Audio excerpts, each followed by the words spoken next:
their histories and spoken to you. But this group that's here tonight are part of a larger group, the Southern Crescent Storytellers, and they are all over the place.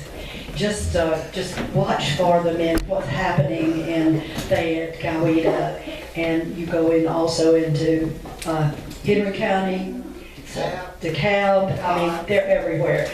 The most recent thing, Mr. Neal Peeples just told me about, he's one of our guests tonight, is that they have been asked to lead the Cobb County Storytelling Festival this year. That's big. It's wonderful.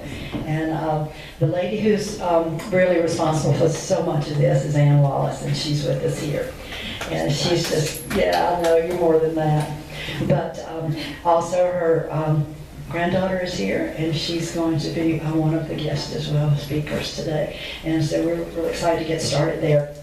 But I did want to let you know about that and the Southern Crescent Storytellers, and like I said, they've been some of the things that they've worked on with the Southern Conservation Trust in the summertime when they have their camps, and these are the selected storytellers.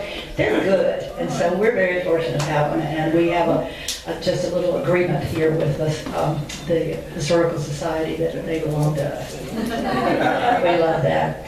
Tonight, first, I want to introduce Jedediah Luffman. Mr. Luffman. We're going to let the lady go first. We're going to let the lady go first. Thank you, Jedediah. That's good. Let the lady go first. And that just confuses me completely. They didn't tell me that. We try. Yeah, so this is one of the reasons that somebody else needs to. Casey Wallace. Casey Wallace, Ann Wallace's granddaughter. She comes to storytelling through her grandparents, Ann and Tom, and she received her first official certificate for storytelling excellence from her first grade peers and teacher. So she's been at it a while too. From those beginnings, she has graduated from Dean College in Massachusetts with a theater degree and continued her storytelling career. Some of the locations that she's been featured teller have been the National Storytelling Network and conference there, the Peach Seed Youth Storytelling Festival, which I believe is coming up soon? Good. And locally at the Dragon Boat Races, sponsored by the Peachtree City Rotary Club. And she has a long list here, but we're going to add to that, to her portfolio. Now I want to introduce her as Mary Musgrove. Mary Musgrove was a resident of this area. She served as a cultural liaison between colonial Georgia and her Native American community, a very important role in the mid-18th century. She took advantage of her biculturalism to protect Creek interests, to maintain peace on the frontier, and expand her business as a trader. What a woman. Yeah? As a Pocahontas type, as she was to Jamestown Colony and Sacagawea was to Lewis and Clark, so Musgrove was to the burgeoning Georgia colony in the 1700s. Miss Musgrove.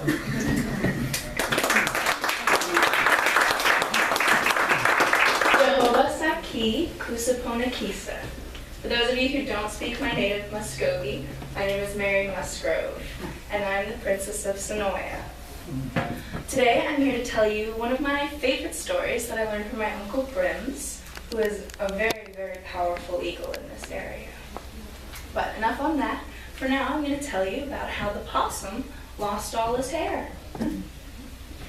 A long time ago, when the world was still new, and you probably wouldn't recognize the animals as they are today, Possum had a long, beautiful tail, thick, black fur that just shone in the sun. When the sun rose in the morning, Possum would strut around with his tail high in the air, letting the morning rays glisten off of his fur. At night, when he went home, he would swish his tail back and forth along the path behind him, listening to the hair rustle the leaves behind him. Swish, swish, swish. Now, Rabbit used to have a very, very long tail as well, but in a story that I'm not going to get into, he gets into a fight with Big Bear, he loses most of it. But once a month, once a moon, all of the elders, as is customary in most tribes, gather around the fire to discuss the things that have happened that month, the children, what they're doing, and just general business about the tribe. After the meeting, though, we partied. So, Rabbit was his job to set it all up. And as he left the elders, he stopped first at Possum's house to invite him to the meeting that Saturday. Possum, he said, we'd love for you to come to the meeting. We haven't seen you at the last few. And Possum said, oh, of course I'll be at the meeting, but I insist on having the best seat by the fire. Everyone needs to see my long, beautiful tail. Well, this angered Rabbit just a little bit, but instead of letting Possum know that, he said, of course, absolutely.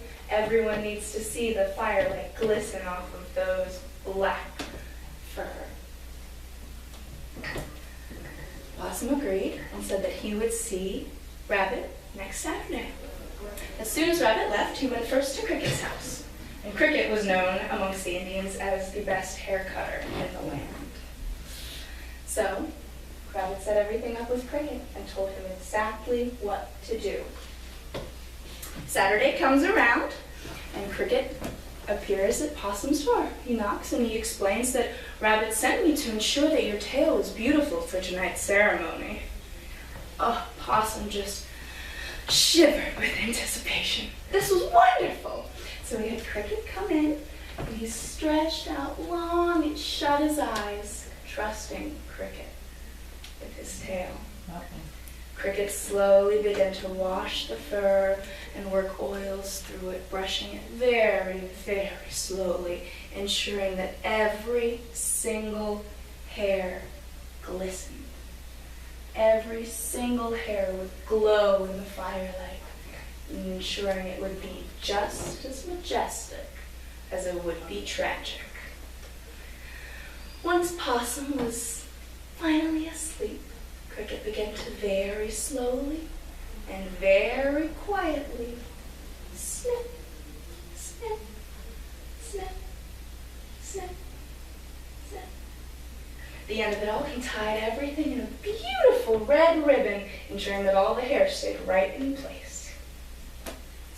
The clan meeting took place, and the elders talked about the business of the tribe and encouraged the youngsters to socialize amongst each other. And the animals all got together, and the business was over, and the party began. Possum was so pleased with his beautiful tail and his beautiful red ribbon that he got up and began to dance around the fire. Look at my tail, he cried, look at my tail. And all the animals oohed and awed. Oh, look at how it gleams, he sang, dancing around the flames. Again, the animals oohed and awed, bolstering his ego. Finally, with a flourish, he swept the red ribbon off of his tail and said, look, everyone, look! And all the animals began to laugh. Possum didn't understand what was happening, so he turned around and he realized that his tail was as bald as a lizard. All the animals continued to laugh, and Possum just didn't know what to do, so he laid down and pretended he did. And that is the story of why Possum has no hair on his head. And why he pretends to be dead.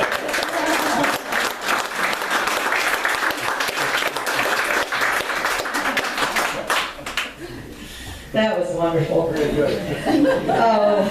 wasn't ready for that. Laid down and played dead. A lot of jokes about that one. All right, now I get to introduce Mr. Jedediah Luffman, who was born in Savannah and was in this area during the 1800s. His family were seamen, his father, his grandfather, his brothers, but Jedediah did not want to go to the sea. And so he became a businessman. It really wasn't what he wanted to do either, so he started a trading post. But I'm going to let him tell you all about that. Jedediah? Thank you. In second, Jedediah Luffman. Chehoseph Kotos. Hello, my name is Jedediah Luffman. Now, like you heard, I was born in Savannah, And of course, like you heard, my father was a seaman, and my grandfather was a seaman, and his daddy was a seaman. Our brothers all went to sea, but the sea wasn't for me, because you see, I took after my mom's side of the family. But I didn't want to make my living off the earth either. Farming wasn't for me. So I went into business. I got a business partner, Miles Garner, and we went to a little place there that I started trading posts. It's right the Trickham Crossing, right by the Sweet Tassie Creek is where we built our trading post. And it was there that I started picking up the habit of collecting stories. Now, we all told stories back in those days because, you know, that's what you did. You know, it was in a way we entertained ourselves. But I started collecting the stories of the native people around me because we would hear them, and people would come in and trade, and we would ask them to tell stories, and I would just collect them. But I got restless, and I decided I didn't want to be in Georgia anymore, so what I did is I sold my part of the business to Miles, and I went up to Ohio. Then I moved from Ohio over to Indiana, and that's where I met my wife, Sarah. And so I opened up another business there, a mercantile, which is a general store. And so I had a very good life there until that winter came, that the fever went around, and both my wife and my daughter caught the fever. My wife passed away and died. And my daughter, she recovered, but the doctor said she could not stay any place and go through another hard winter like she went through, or she would die too. She needed to go to where the weather was warmer. Well, my mother's people was here, was Georgia, in a little place outside of Forsyth. Now, see, you got a sign up there that says Barnes. Well, there was a place out there called the Barnes Tavern, and they moved out. I sent my daughter to live with the relatives right out near Barnes Tavern. Now, way after I passed away and my daughter passed away, the area around Barnes Tavern became Barnesville. And my daughter came down here to live, and I never saw my daughter again because I never did came back to Georgia. I sold my business. I went to St. Louis and geared up, looked westward toward the Rocky Mountains, and headed out. And that's where my legacy is among American history, is my time out west. But you don't want to hear about my adventures out west. You want to hear some stories about Georgia. Well, the story I'm going to tell you is a Muscogee story. Now, Muscogee is kind of a funny word, but you got to understand that the Native Americans, the Native people here, belong to different family groups or cultural groups. And the cultural group here in the South, you had the Muscogee, mostly in the area around here. Up in North Georgia, you had the Iroquois group. And of course, all the people, the Muscogee people, divided up into nations. The Chickasaw Nation, the Seminole Nation, and the Creek Nation were the Muscogee people. The Iroquois Nation divided up into all the southernmost portions of their people, but the nation became the Cherokee. And the Cherokee and the Creek, they battled all the time. But I think you'll enjoy this story. We talked about Rabbit. Now you see, Rabbit was a really trickster character. You know, the reason that possum has a naked tail? Rabbit. But I'm going to tell you a story about how Rabbit brought fire to the people. Now, when it was early in the history of the world, the people didn't have fire. The only fire that existed up in the heavens among the spirit people. They had fire. And they were jealous with that fire. They want to make sure that people did not get it. So they held it tight. The people knew the fire existed, but the people wanted it. But the people had nothing to help them to cook their food. They had nothing to help them to stay warm when it got cold. And they had nothing to send the dark away when it came night.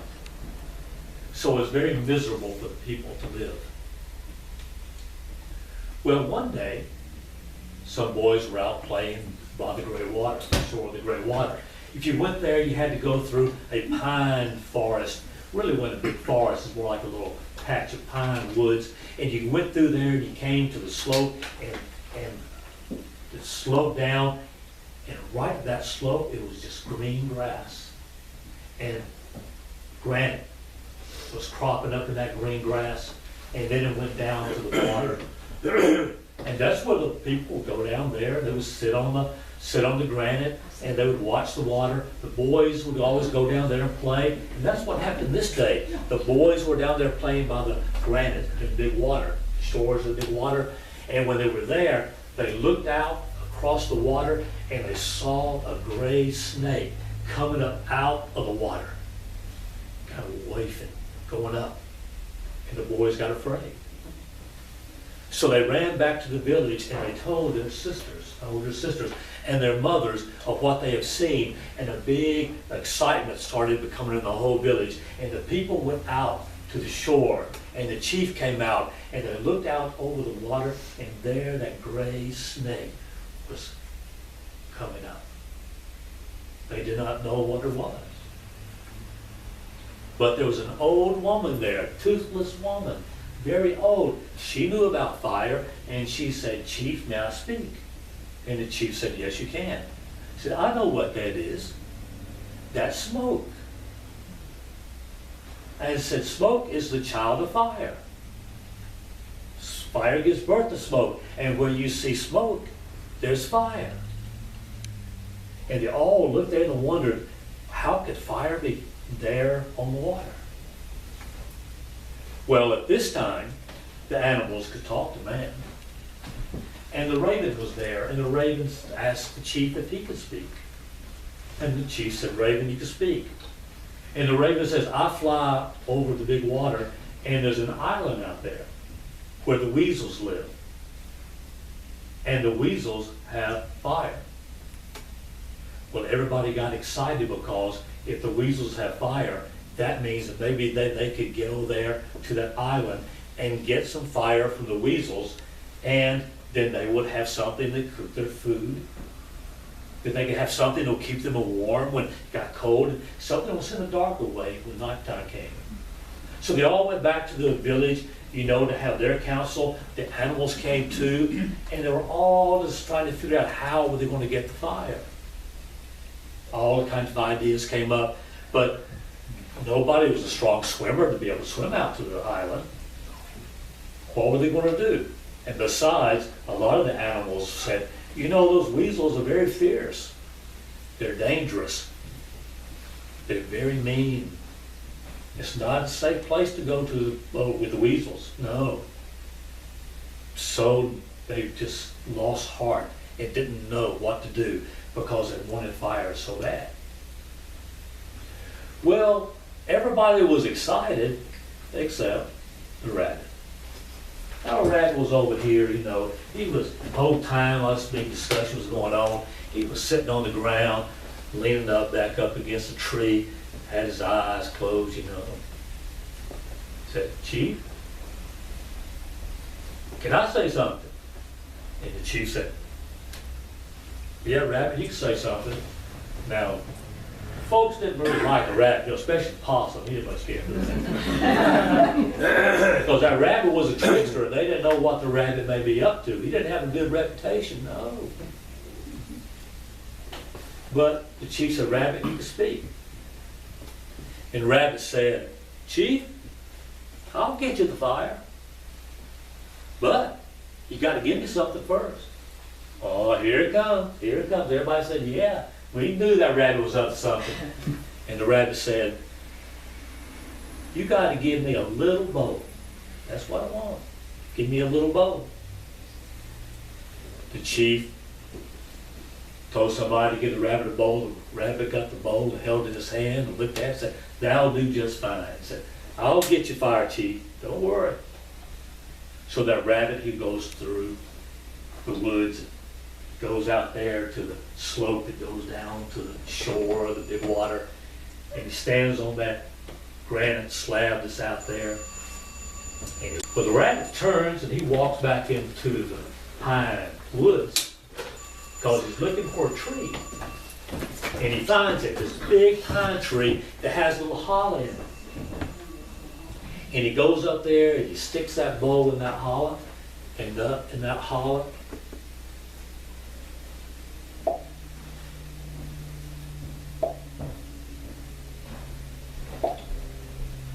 pine tar dripping down in that little bowl.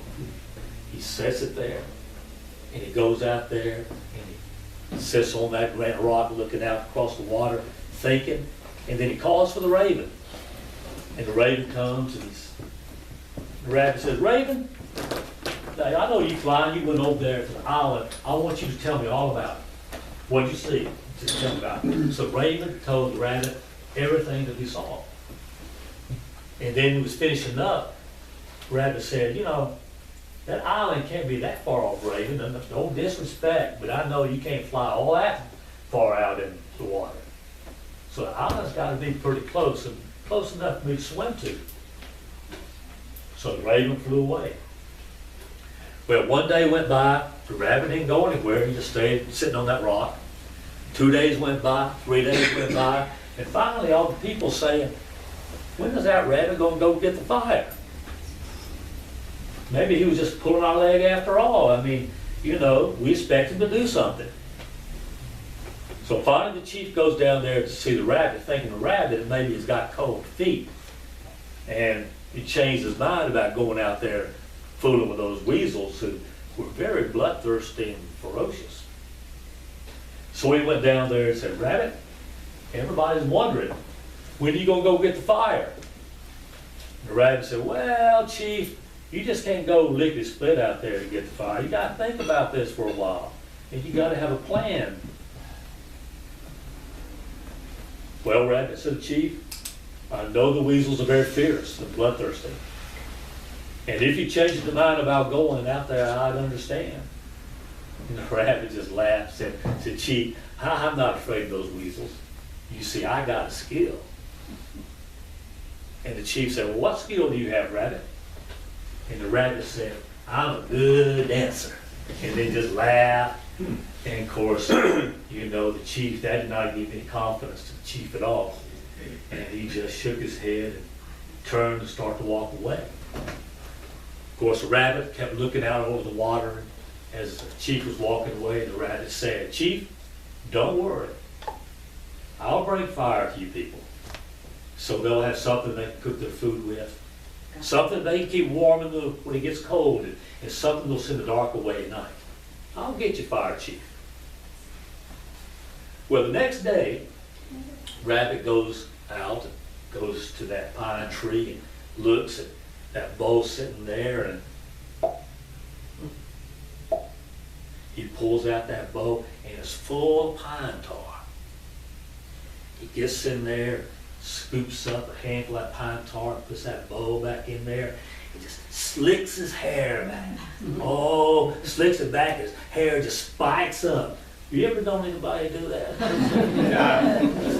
He just did that, spiked up, and his hair looked like porcupine quills, all up like this. And the rabbit went down to the water to wash that stuff off his hands, and looked down there and saw his reflection in that. And he got up and said, "No, I'm pretty handsome. You know, I'm a handsome fella, you know." So now, the rabbit, he decided that he's going to have to go out there and, you know, I kind of worry about my clothes sometimes. The clothes we wore back in our days all buttoned up and tied up. And sometimes I worry I'm going to have a wardrobe malfunction. But anyway, the rabbit decided he's going to swim out there, and if I can get this off, I'm getting a little warm, I'm going to take my coat off. But this is all tied up here.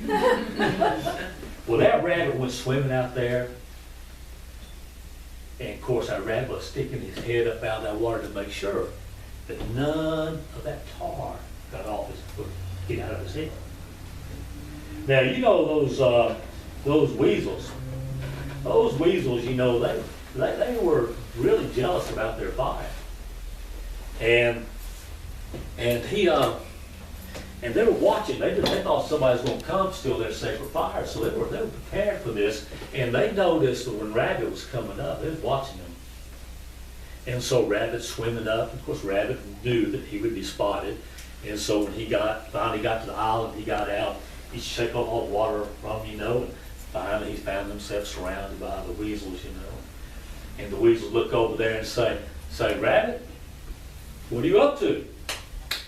And the rabbit, shaking off, said, hey, see, now, you have all kind of wardrobe malfunctions, back then. So the rabbit said, I came here because I heard that you guys, you weasels, were fantastic dancers. And I came to learn from you how to dance. And the weasel said, well, Rabbit, according to what we think, you've got a pretty good reputation too as a dancer. Why would you want to come learn dancing from us when you're such a good dancer yourself? And the rabbit said, well, we weasels, maybe we can learn from one another. And then the rabbit just laughed, and then the weasel just laughed, and they said, come on, Rabbit. Said, we'll dance together, but first let's go eat. So they went and they had a big meal together, and while they were eating, the weasel said, Rabbit, we want to tell you a story. Up in the heavens, before the fire came down, the thunderbird came down. The thunderbird came flying down, and the thunderbird, the tips of his wings, when he pushes them out, lightning bolts come out.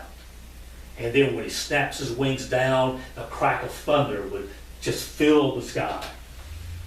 Well, the thunderbird came down and sent a bolt of lightning out from his wings, and it hit the top of a sycamore tree on the island, and it just burst into flames.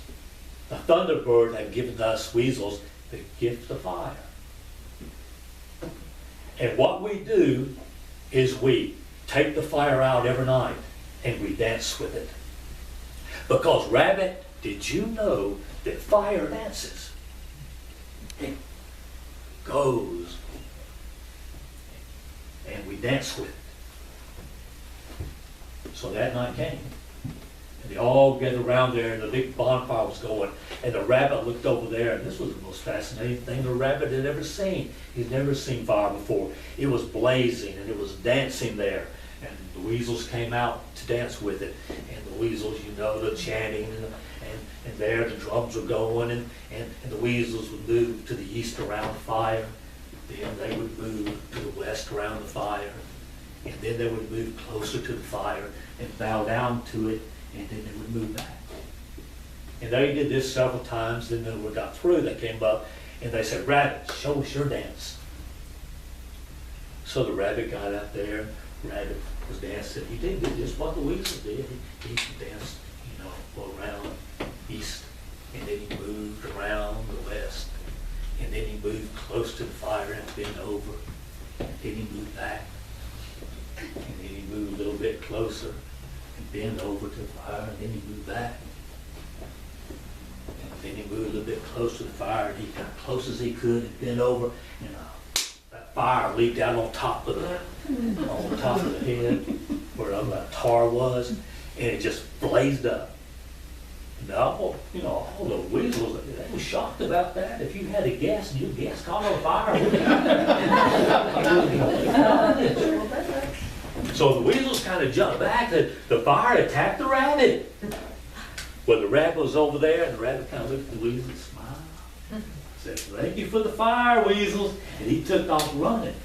Well, the weasels realized what was going on, and the weasels said, Rabbit's stealing our fire. Go get him and throw him down. So they chasing after the rabbit. And of course, the weasel hadn't had a chance for the rabbit. Come on. But they're chasing after him. They're going to get him. But the rabbit gets down at the shore, and he turns around, and they see the weasels coming, blaze at him again, and he just goes in the water and starts swimming out.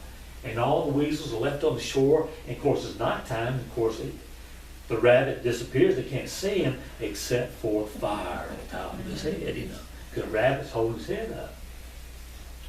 So then the weasels, they cry out in anguish, or they cry out, you know, for the Thunderbird to come to help them. The Thunderbird came out of heaven, and he came down, and they told the Thunderbird, the rabbit has stolen the sacred fire.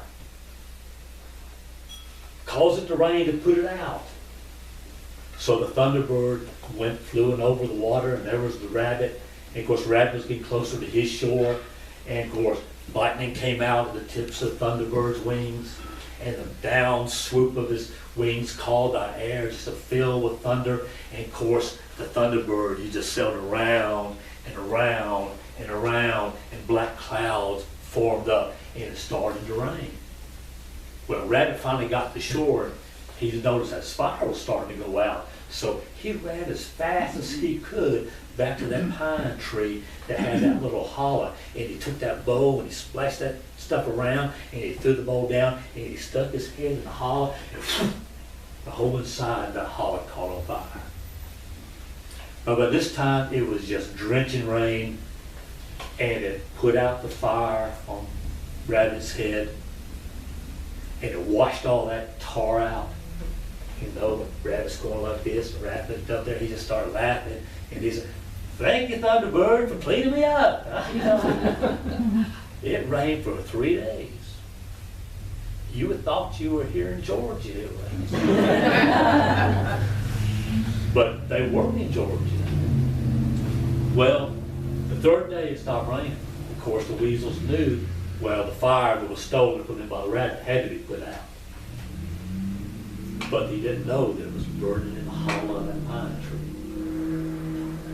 Well, after the third day, Rabbit, he went back to that village, and he found that spot that he had first, you know, he sat down, leaned up against that tree, and closed his eyes.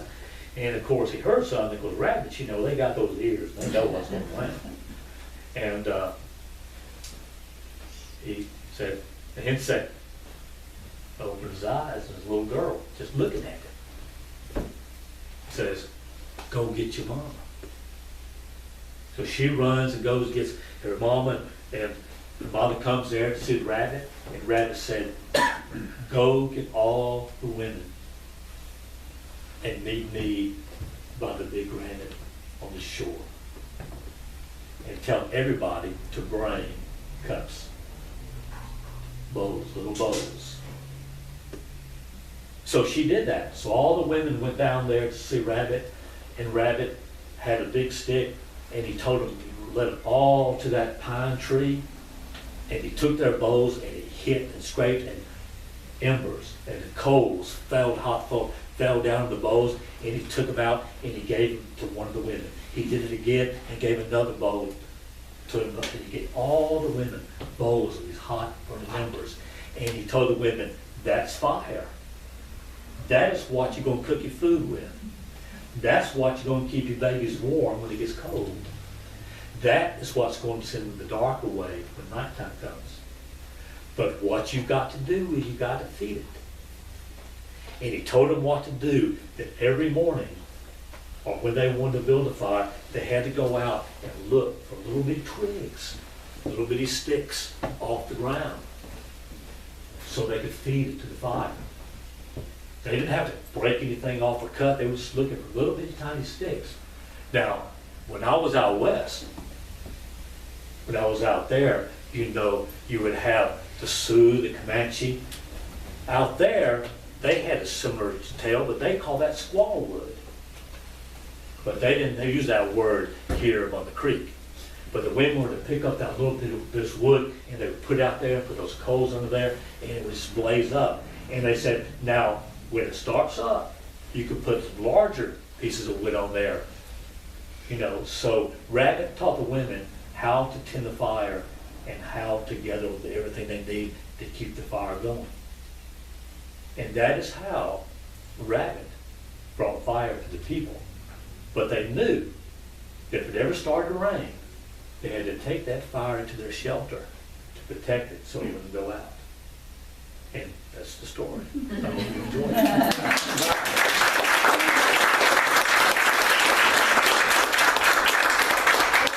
We got another story. We got time for another story. If you got one. Yeah, I got one more. I'm going to tell you another rabbit story. Now, in this story, when the rabbit brought fire to people, the rabbit was actually a benefactor.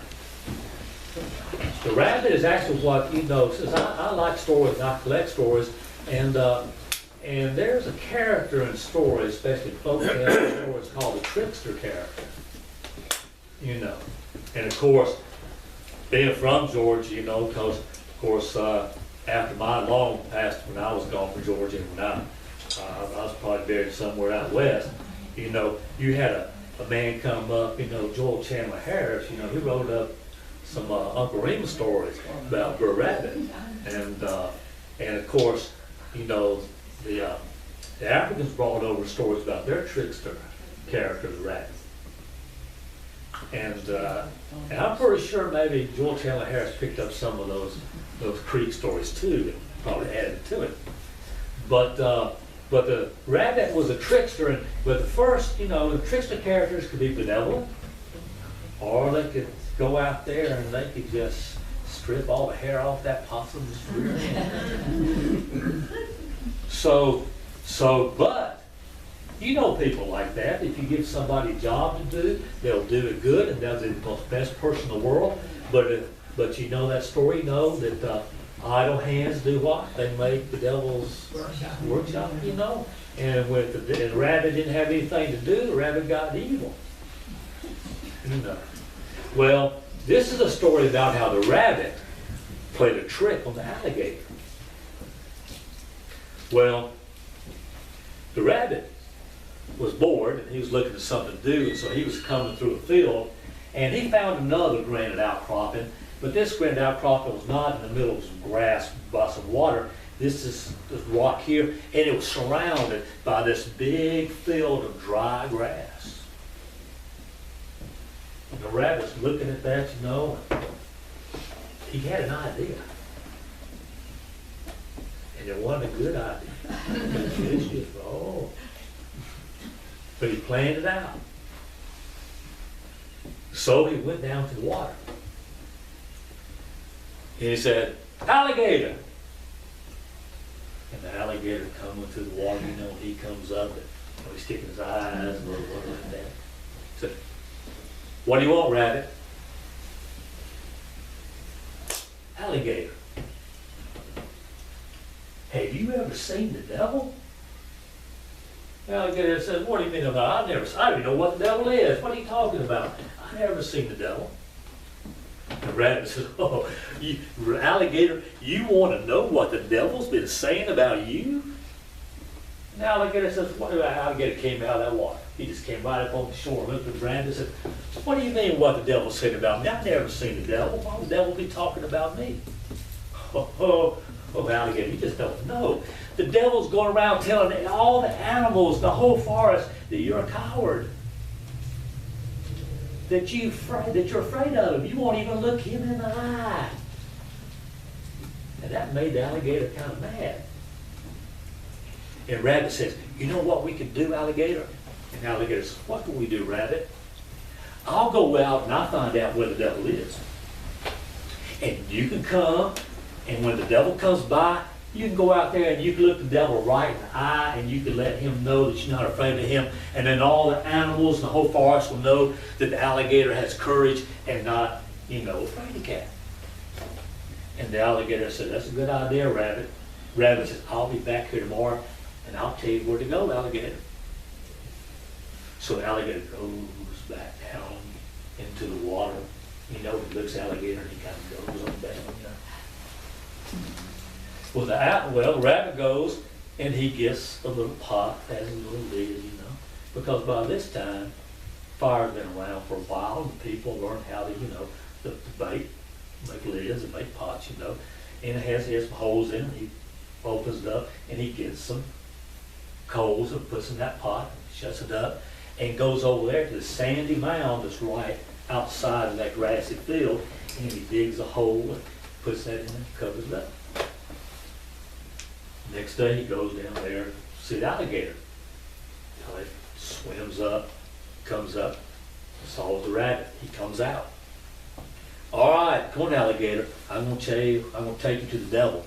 So you could let him know that you're not afraid of him. Well, the alligator are not made for really to travel long distances. They're good, you know, for water, but they're not, you know.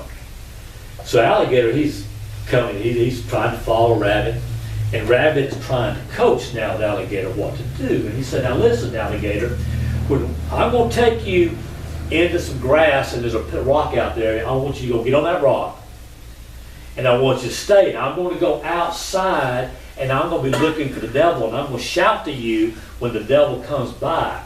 But there's some things you need to know. First, you're going to see some smoke. When you see smoke, don't you worry about that, because that's just the devil. He's walking by.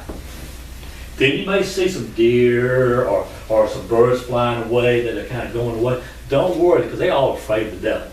They're the ones that are really afraid of cats. And so they just run away. Don't worry about that. And you just stay there. Then it's going to get warm, alligator. That's because the devil's hot. But you just stay right there, and you'll see the devil. And so the alligator thanked the rabbit for being his friend and helping him out to prove that he wasn't a coward. And so that alligator, it takes him a while. He goes to that dry grass, and he climbs up on that rock, and the alligator shouts out to the rabbit, "I'm here, rabbit." And so rabbit gets up, and he's laughing to himself. He digs up that pot, takes those coals and goes, and he starts throwing the coals out there on the dry grass, and catches on fire. Now, one of the hottest fires you could ever be around is a little grass fire or brush fire. That throws out so much energy. That's what causes a lot of these forest fires. A lot of energy comes out. And that's what was happening. That grass was blazing, it was circling and coming around, and the alligator was in there. He kind of looks up and he sees all this smoke. And he shouts out to the rabbit, "Well, what's all this smoke?" "Oh, alligator, just stay put. That's just the devil coming by. I'll let you know when he gets closer." And of course, all that fire starts going, and the birds that are living in that field, they getting up and they're flying away, and whatever deer's in there, they run away. The alligator sees all this activity, and all these animals, they just leave. And the alligator says, "Rabbit, how come all these animals are running away?" "Oh, just stay put, alligator. They're afraid of the devil. But you stay put, you're going to be able to see the devil in just a minute, and you'll be able to tell him you're not afraid of it." Then that fire started to get hotter and hotter, and you know that alligators get warmer and warmer, and alligators got tough skin. And it can handle a lot, but he doesn't like to be hot. Unless, you know, he's laying up on a rock in some sun, you know. But he don't like that fire hot. He said, "Oh, rabbit, it's getting hot. I don't know if I can stay here." "Oh, stay put, alligator. The devil's almost there. You stay put. You're going to see him."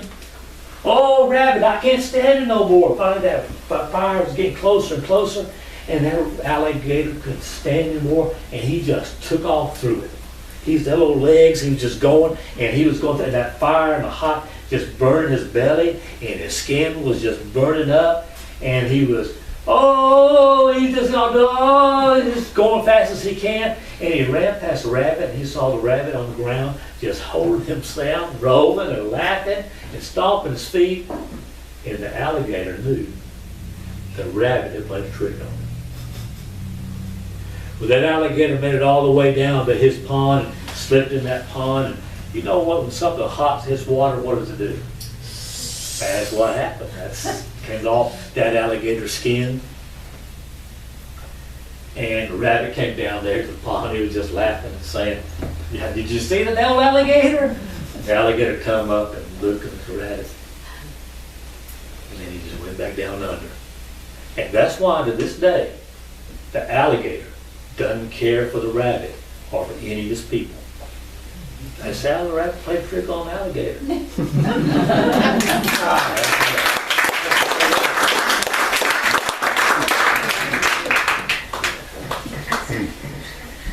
We're still on? Thank you so much, both of you, all of you, for being here and for hopefully enjoying those great stories. And maybe we can have these folks back another time. Very good. Yeah.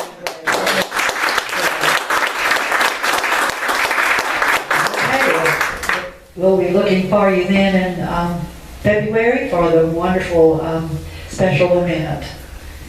With that. All right, thank you, Lynn, Neal, Casey. That was awesome. Awesome. It's always good to hear a little bit of history through storytelling. I mean, that's how we kept history alive all those years. With the Indians, with settlers, and everything else. So that is awesome. Thank you, everyone, for being here. We have a little something. Neal, come on up here. Casey. Thank you so much for what you do, helping keep history alive here in Senoia, and for everything else. It's an important piece, and the stories are just an awesome way to do it. So thank you so much.